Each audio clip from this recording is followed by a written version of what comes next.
We are here on Conversations from Drumroll with Pete Griffith of the Pete Griffith Group fame, as well as various other levels of musical involvement throughout the local community and beyond. So tell us a little bit about you. I am a drummer, kind of a piano player, I play little keys, singer. Been doing singing for about 25 years, more actually. God, probably like 26, 27 years. Wow. Yes, play a lot of blues, soul, spent a lot of time in juke joints up until recently, Cool.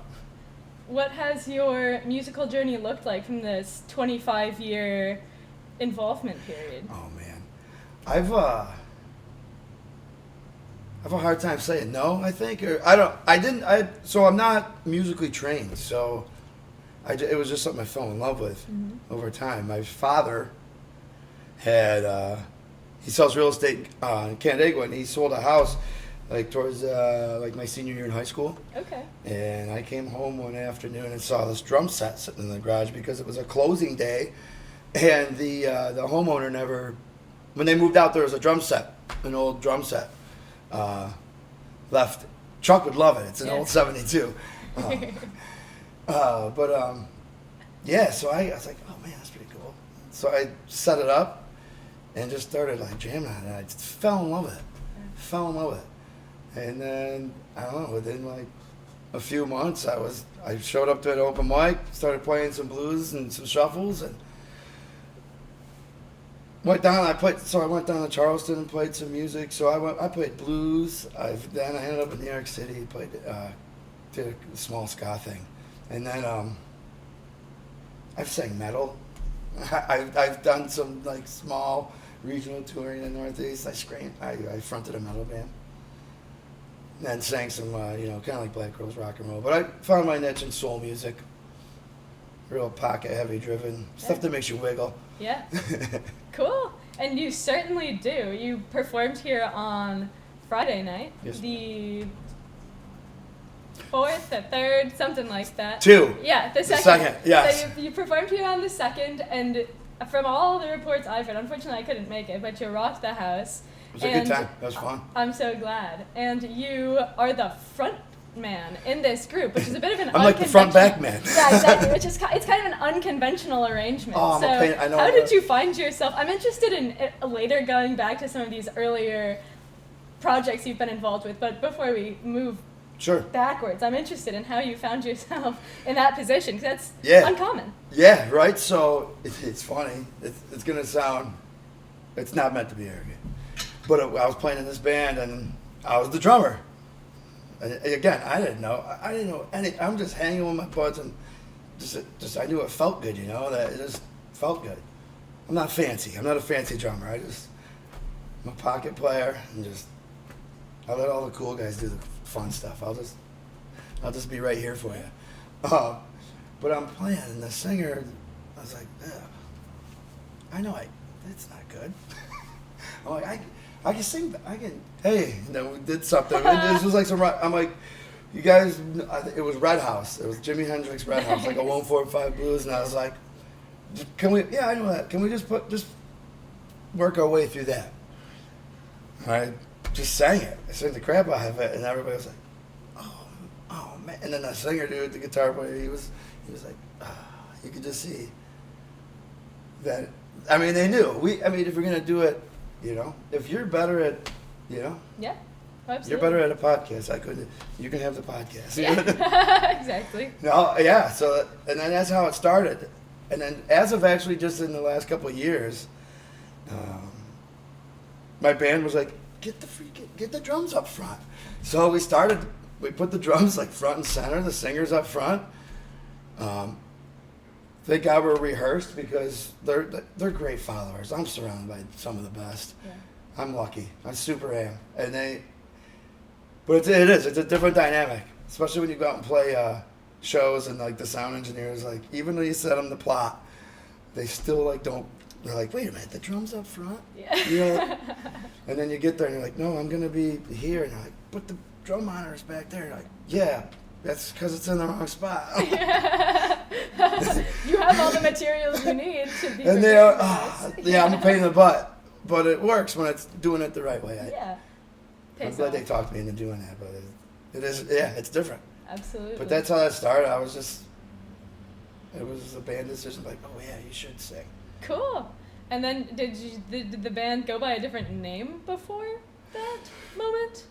Oh, you want to hear the band names I've played in? I'm intrigued, especially because you're gonna love some of them. You're now gonna love it's some of them. like your namesake. So if it progressed. So one of the very first bands that I played in was Buford in the Smoking Section. Then it was Superfly. Okay.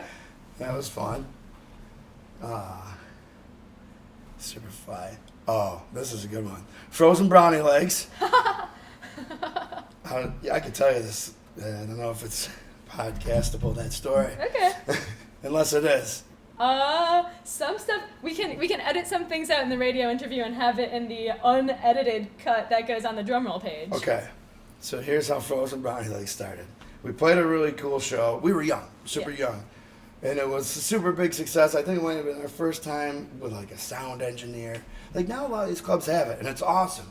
Like we were like grassroots, like I mean, didn't have anything, just making it up as we went along.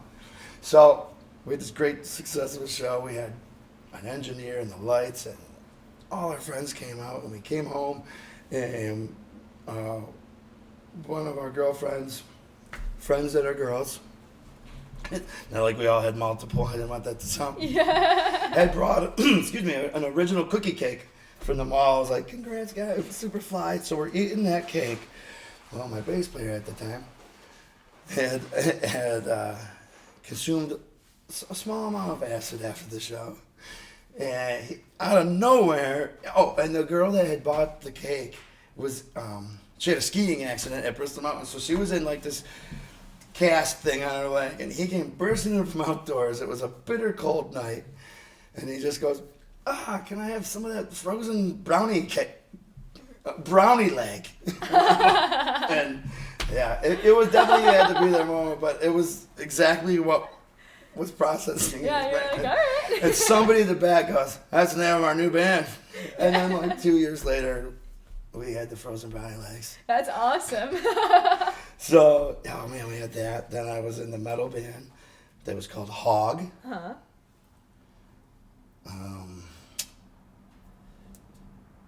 Man, I've played with Kaylin Cervini.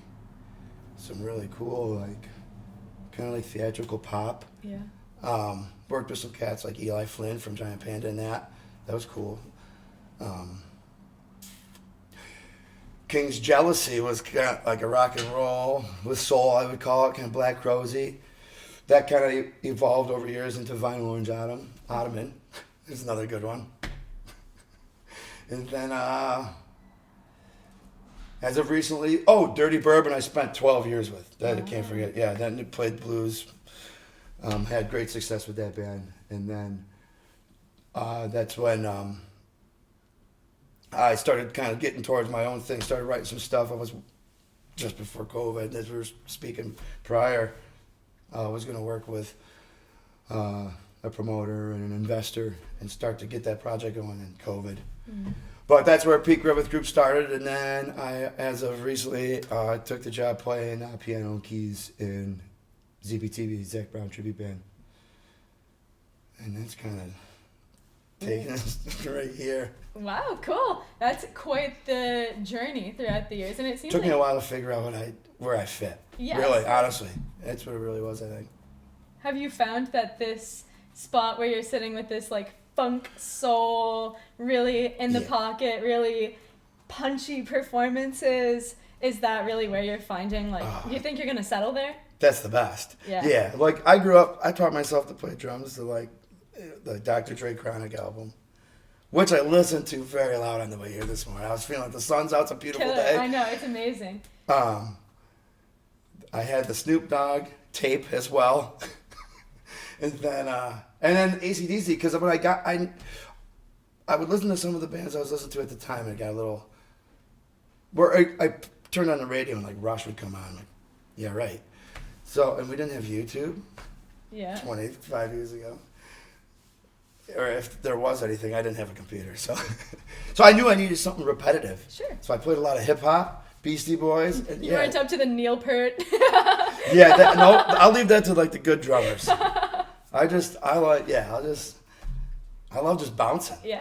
Like anything that's just gonna make you put your chin through the front windshield of your car. Yeah. Awesome.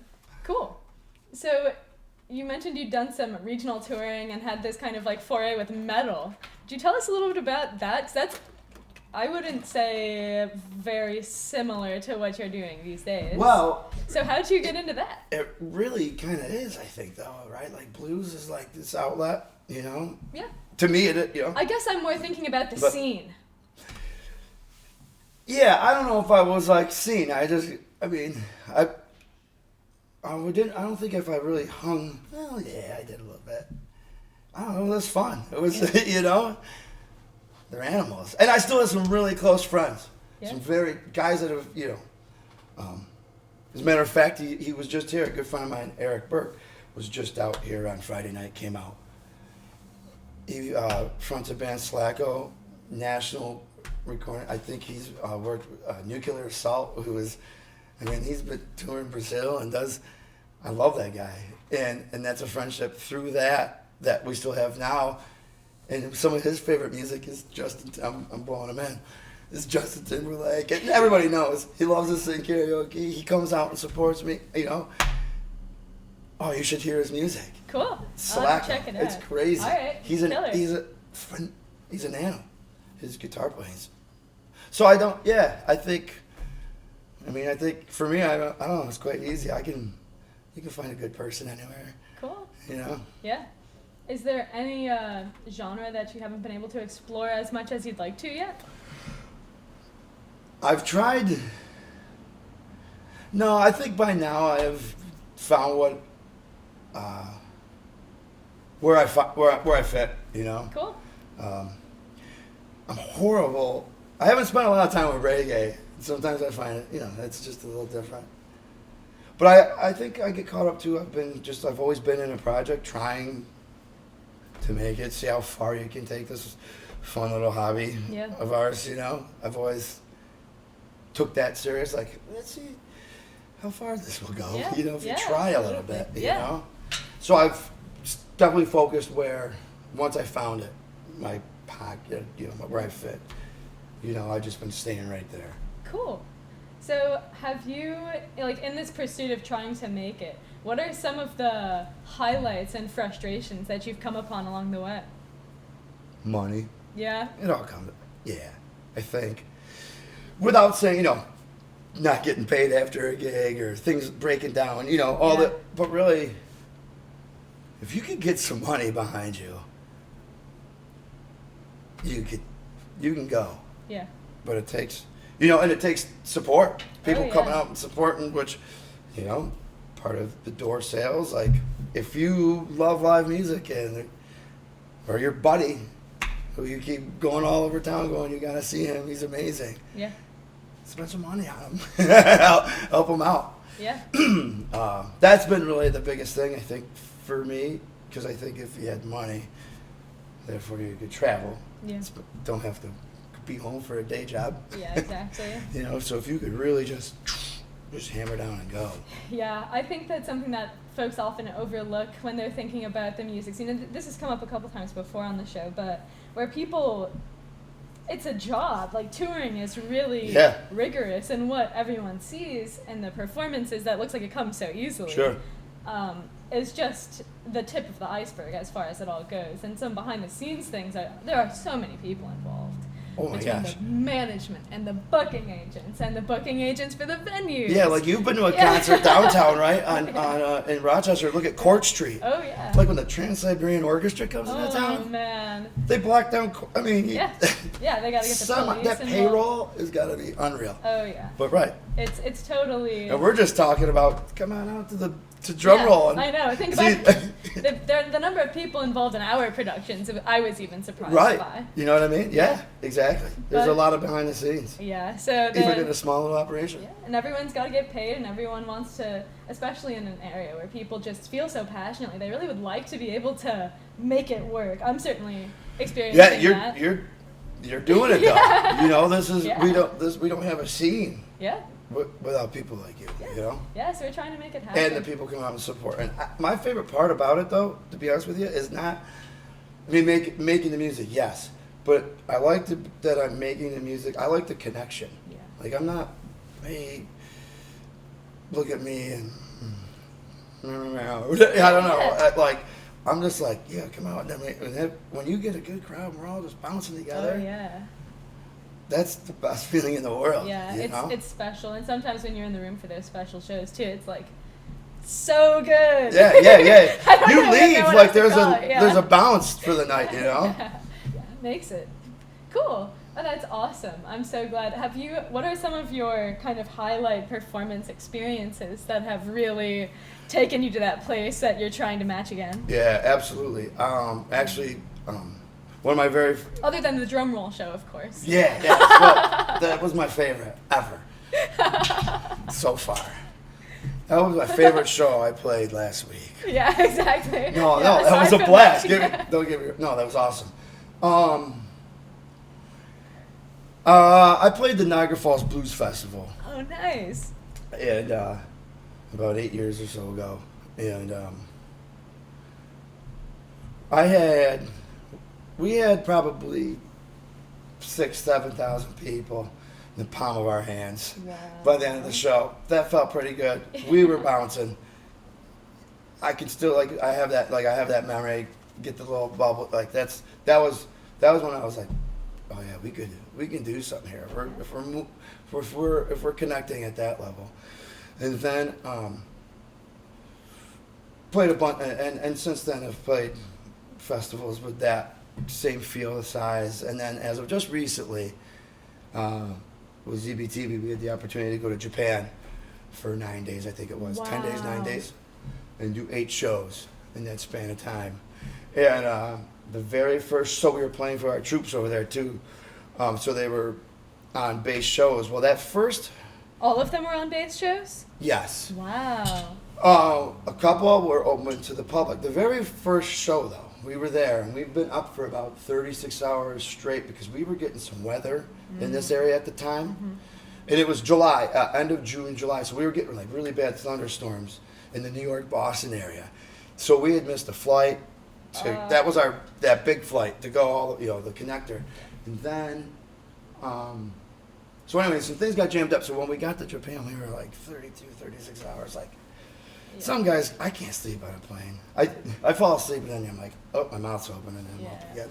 But anyways, we get there. It's open to the public. Kind of a misty day, and there were 16,000 people that showed up in kind of it's tropical weather, but it was just a misty. You got wet. Yeah. It wasn't quite rain, but you know what I mean? Yeah. And they got thick. Down. Yeah, and we were soaked, and they got down, and it's just the feel that you're in another country. Wow. And the community came out, again, this was our U.S. Marine base, Camp Zama. Okay. Gorgeous base. Okay.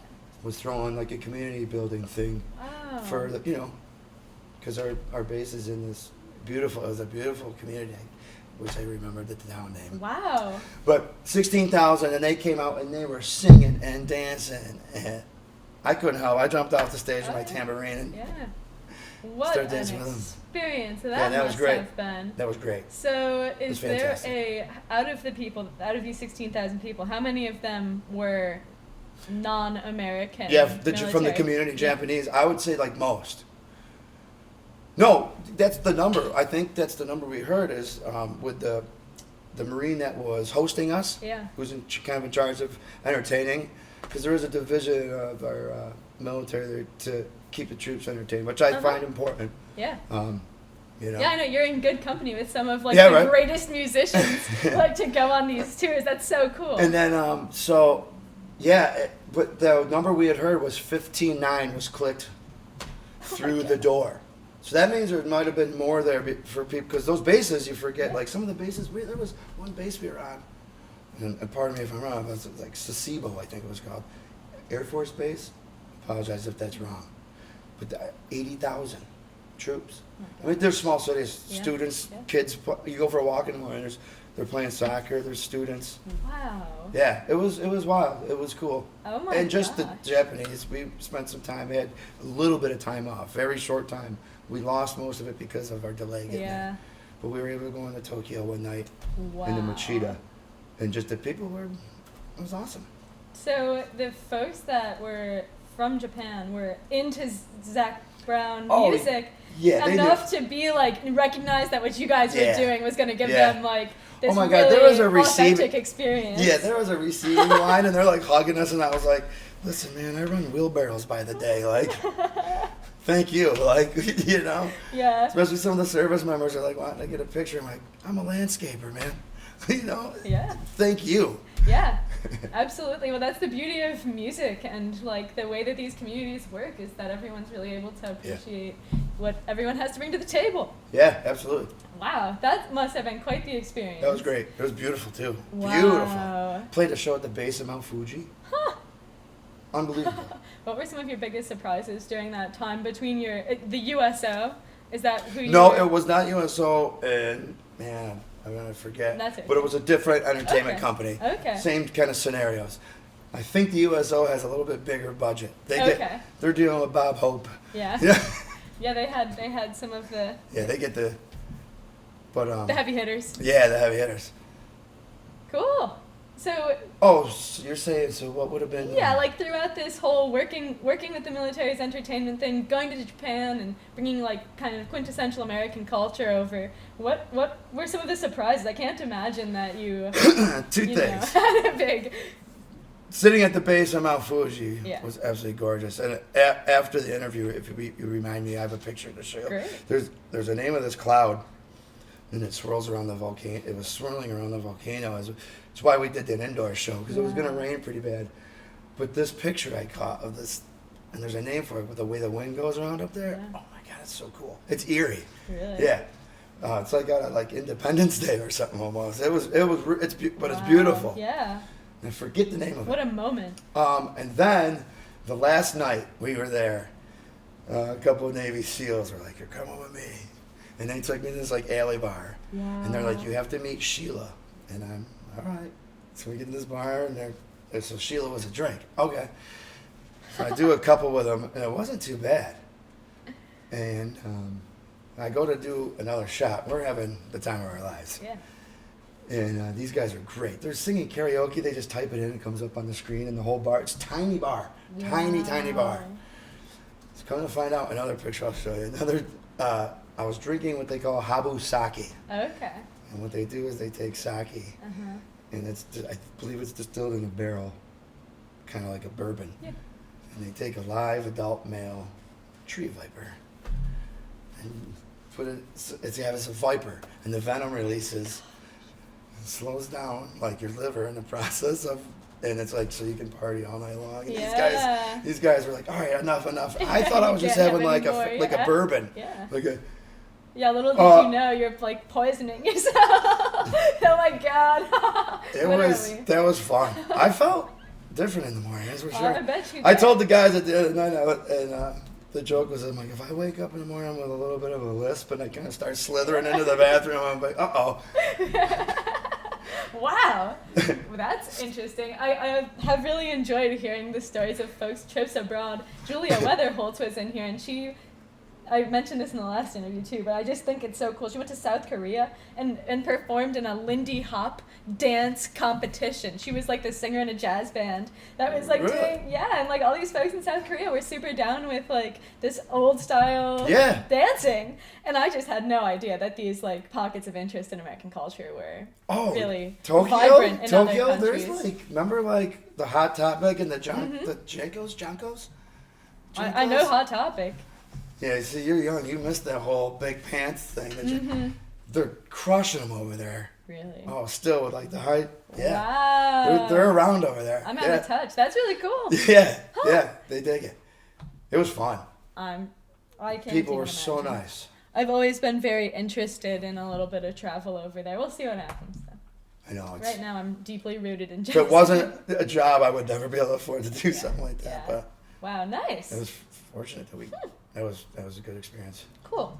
So you also mentioned earlier that you have not had any formal music training. So have you found that to be something that has been an advantage for you? Or No. do you think that it's been like something that's kind of created some challenges? I think it just took me longer Yeah. to find out where I needed to be. I feel like there's probably definitely a lot of advantages. You know, I'm not lying to you. What I'm giving to you is pure whatever I Yeah. just feel. But like I could never School of Rock that Elvio Fernandez runs up in Rochester. Rockstar Academy? Rockstar Academy. I know you want to say School of Rock. It is a School of Rock. Rockstar Academy. Thank you. Yeah, of course. You know, my guitar player Anthony Blood. Yeah. He has his band Judah, and they all came through that. And Nice. they're killing it. Really? And Judah's coming here. Yeah, in a few weeks. You're right. And with our buddies from Buffalo, Grosh, who are awesome. Also coming here. Yeah, I think they're double billing Yep, that night. they are. Don't sleep on that one. That's gonna be a great show. Yeah. I hope I have the night off. Actually, I might come down. Fingers crossed. But yeah, I think having that's a great catapult to get right in and go. Yeah. I wouldn't have had to mess around. Yeah. But no regrets. I don't have any regrets. But I think some music lessons definitely they probably would have helped. Do you think that it's allowed you to kind of like think outside the box a little bit when you're in some of these other performance spaces? Maybe, yeah.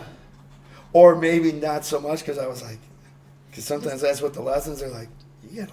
You're missing all that. You could do that and this, all the tricks. Yeah, yeah. But that's why I just watch. I just try to, I'm like, ooh, I'm going to steal that lick. It's nice and organic. I'm fibbing a little bit. I forgot. I have had 3 musical lessons. Okay. And it was for the piano. Okay. Katie Wright, who I owe a lot to, she taught me the minor blues scale and taught me how to transpose it. And after that, I was like, oh, man.